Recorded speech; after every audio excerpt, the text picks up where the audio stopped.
السلام علیکم ورحمۃ اللہ وبرکاتہ۔ اچھا، پچھلی ویڈیو میں جو ہے ہم نے سبق پڑھا تھا بجلی کی دریافت۔ آج اس ویڈیو میں ہم اس سبق کی ایکسرسائز کریں گے۔ اس میں سب سے پہلے سوال نمبر جو ہے اس میں الف جو ہے بجلی کس نے دریافت کی تھی، تحریر کیجئے۔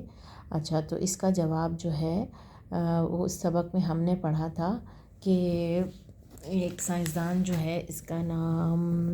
مجھے ابھی ذہن میں نہیں آ رہا، ہاں، بینجامن فرینکلائن نے، اس نے یہاں سے آپ نے سوال کا جواب لکھنا ہے کہ تیسرا پیراگراف ہوگا یہ، یا دوسرا بھی آپ کہہ سکتے ہیں۔ اس کی پہلی لائن، اس میں بینجامن فرینکلائن نے بادلوں کی گرج چمک کے دوران، یہاں سے شروع کرنا ہے، اور اس نے اکثر لوگ بجلی کی دریافت کا سہرا بینجامن فرینک ہی کے سر باندھتے ہیں، یہاں تک آپ نے سوال نمبر الف کا جواب لکھنا ہے۔ اس کے بعد سوال نمبر بے،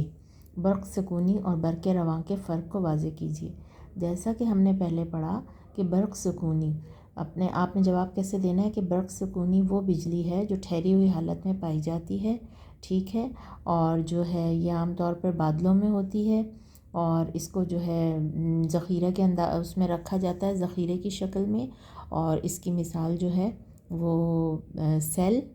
ٹھیک ہے، بیٹری سیل اور جنریٹر، اس طرح سے جو ہے جنریٹر نہ بھی لکھیں، بیٹری سیل اور موبائل کی بیٹریز